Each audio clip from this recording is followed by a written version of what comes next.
next awardee is Mr. Gary Good, class of 1968. Gary is yet another OMA luminary who also distinguished himself as an exemplary OMA cadet and student.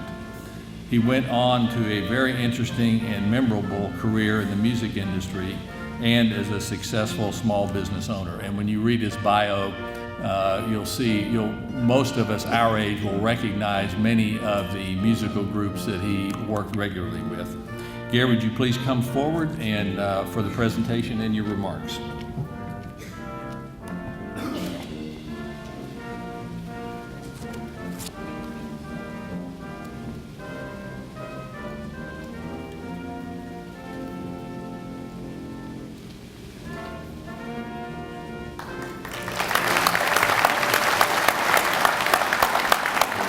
Thank you.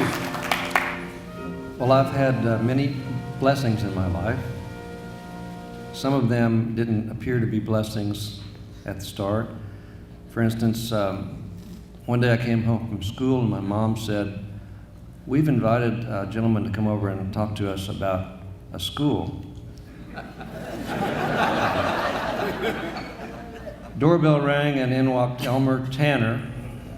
He sat down in our den and pulled out some yearbooks and photographs and had a discussion about this wonderful academy.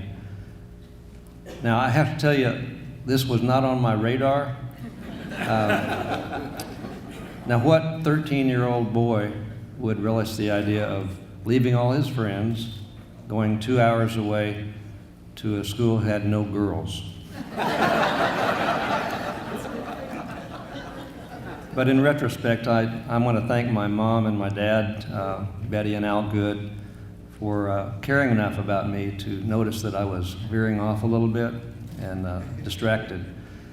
And it turned out to be quite the blessing. You know, I arrived yesterday at the golf course to play golf and got out of my car, had my clubs, and I walked up, and the first person I ran into that greeted me was Gary Easley.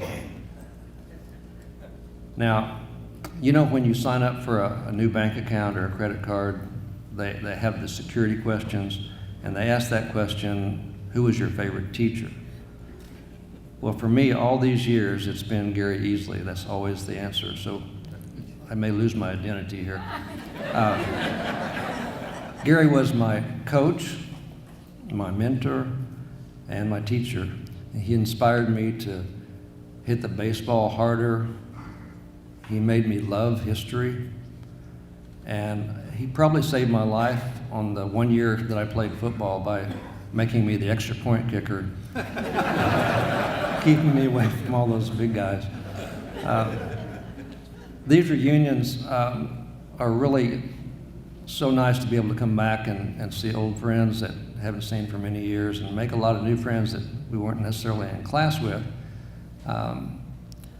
There's a few of my friends that are here, and one that's I grew up with. His parents were my godparents.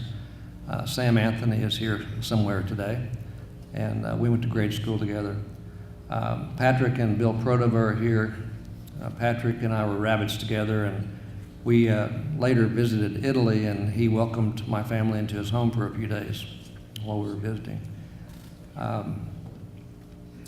There's a few other people, two guys that I want to mention that were here with me.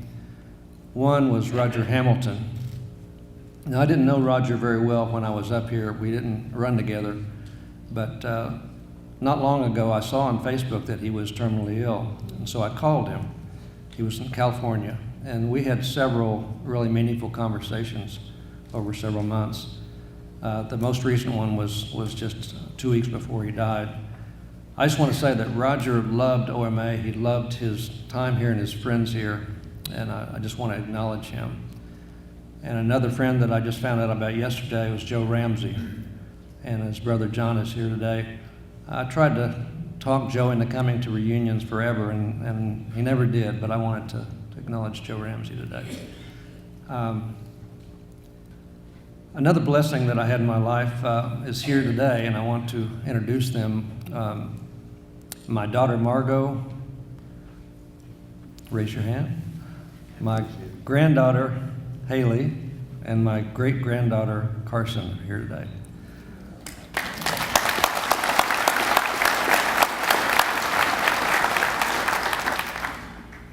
So after dinner last night, I was wandering the room, and on the tables there's a bunch of pictures.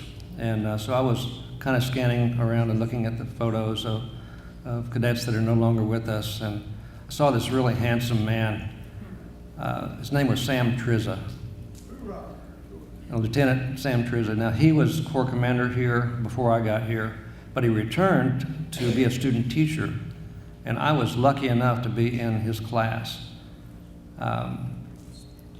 Then I thought of W.R. Wilson, who was Corps Commander when I was here. I always looked up to him. And my buddy Bradley Bowers, who was on the wrestling team with me and in the marching band, all three of them gave their lives in Vietnam. You know, I didn't really embrace or excel in the military part of OMA, but I was paying attention. And I watched people like Sergeant Parrott, who I really admired. And I was fortunate to be here all 4 years that General Smoller was in charge. And you know, marching all together, there's no doubt the pride and the energy that this school had, and it instilled in me a patriotism that I still hold today. I'd like to thank the board, and I'd like to thank Phil Goldfarb for nominating me. And you know, being recognized by your peers is about as good as it gets. So thank you very much for this honor.